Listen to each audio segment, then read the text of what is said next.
तुमच्या computer skills upgrade करायच्या आहे? दिशा कम्प्युटर इन्स्टिट्यूट घेऊन आले आहेत महा डिस्काउंट ऑफर। आता कोणताही कोर्स करा फक्त 1800 रुपयांमध्ये। निवडणूक आयोगाने स्थानिक स्वराज्य संस्थांच्या निवडणुका घ्या असे आदेश दिल्याने राजकीय वातावरण जे आहे ते हळूहळू तापत आहे। राजकीय नेते असतील, त्याचबरोबर कार्यकर्ते असतील। खरं तर ही कार्यकर्त्यांची, नेत्यांच्या कार्यकर्त्यांची निवडणूक आहे आणि हेच राजकीय नेते वेगवेगळे दृष्टिकोनातून जे आहे ते स्थानिक नेते तयारीला लागले आहेत। त्यातच राजकीय मोठे नेते असतील तेही विविध वक्तव्य करतात। कोण सोबत लढणार, कोण बाजूला पडणार, हे जरी बाजूला असलं तरी जिल्हा प्रशासनाने म्हणजे निवडणूक आयोगाने जे आहे ते पूर्णतः तयारी सुरू केलेली आहे। निवडणूक आयोगाच्या वतीनं हिंगोली जिल्ह्यातील 5ही तालुक्यातल्या तहसीलमध्ये जाऊन जे आहे ते स्ट्रॉंग रूम मध्ये जे मशीन ठेवले आहेत ते मशीन जे आहे ते चेकिंग, म्हणजे पेटीमध्ये किती मशीन आहे, डस्ट बसली का, हे सर्व पाहण्यासाठी जे आहे ते कर्मचारी अधिकारी हे काम करतायत। मी आता हिंगोलीच्या तहसीलमध्ये आहे। हिंगोली जिल्ह्याचे उपजिल्हाधिकारी श्री माचेवाड सर हेही प्रत्येक तालुक्यात जाऊन जे आहे ते मशीन कशा प्रकारे सुरक्षित आहेत की नाही, मशीनवरती काही प्रॉब्लेम आहेत का, किंवा मग अजून काही तांत्रिक वगैरे काही सगळं आहे का, हे बघण्यासाठी ते स्वतः प्रत्येक तहसीलमध्ये जात आहेत आणि तपासणी करतायत, पाहणी करतायत। सर आपल्यासोबत आहेत। सर तुम्ही पाहणी करतायत, 5ही तहसीलमध्ये तुम्ही दौरा केलाय, नेमकं काय? येणाऱ्या पंचायत समिती जिल्हा परिषद निवडणुकीसाठी आपल्या जिल्ह्यामध्ये राज्य निवडणूक आयोगाच्या EVMची संख्येची आम्ही पडताळणी करत आहोत। आयोगाने ज्यावेळेस निवडणुका डिक्लेअर करेल त्यावेळेस आपल्याकडे मशीन्स किती उपलब्ध आहेत याचा पूर्व आढावा आम्ही घेत आहोत, जेणेकरून जर उद्या जर आपल्याला मशीन्स जर कमी पडत असल्या तर आयोगाकडनं वेळेवरती मागणी नोंदवून आपल्याकडे मशीन्स उपलब्ध करून घेऊन निवडणुका घेता येतील।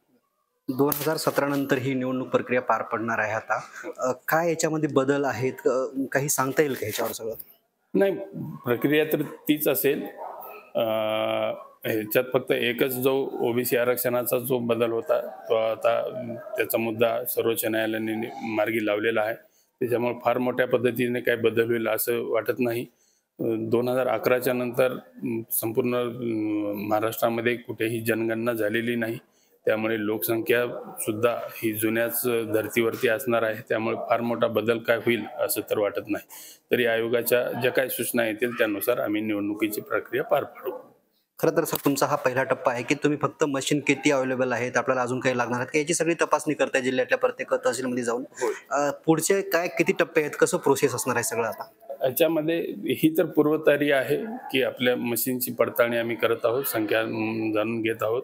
त्यानंतर पुढच्या टप्प्यामध्ये याच्यामध्ये आपल्याला पंचायत समिती व जिल्हा परिषदेची प्रभाग रचना आपल्याला करावी लागते। आयोगाच्या सूचनानुसार त्याची प्रभाग रचना करावी लागते। त्याच्यानंतर त्याच्यामध्ये पंचायत समितीच्या गणांची व जिल्हा परिषदेच्या गटांचं आरक्षण आपल्याला डिक्लेअर करावं लागतं आणि तेही प्रक्रिया आपण आयोगाच्या सूचनेनुसार पार पडू। आणि हे झाल्याच्या नंतर जी प्रत्यक्ष मतदानाची प्रक्रिया आहे त्यामध्ये विविध अधिकारी कर्मचाऱ्यांची नेमणूक करणे, साहित्यांची जोडाजोड करणे आणि प्रत्यक्ष मतदान घेणे, ही प्रक्रिया आपण आयोगाच्या सूचनेनुसार पार पाडण्यात येईल। सर आताच्या घडीला आयोगाकडून आपल्याला काही सूचना आलेल्या आहेत का? नेमकं काय सूचनाचं तुम्ही विवरण कसं करता? अजून तर आयोगाकडनं तशा कोणत्याही डायरेक्ट सूचना आलेल्या नाहीत।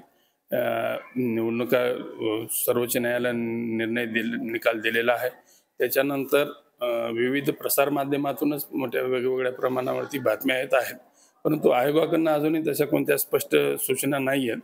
परंतु एक जिल्हा प्रशासन म्हणून आम्ही स्वतःच्या स्तरावरती या पूर्वतयारी करत आहोत। निश्चितच हे होते उपजिल्हाधिकारी श्री माचेवाड सर। 2017 प्रमाणेच सगळी निवडणूक पार पडण्याची शक्यता जी आहे ते माचेवाड सरांनी वर्तवली आहे। कॅमेरामन ज्ञानेश्वर वानखेडेसह मी रमेश चेंडके, TV9 मराठी, हिंगोली। मला तुमच्या कम्प्युटर स्किल्स अपग्रेड करायच्या आहे? दिशा कम्प्युटर इन्स्टिट्यूट घेऊन आले आहेत महा डिस्काउंट ऑफर। आता कोणताही कोर्स करा फक्त 1800 रुपयांमध्ये।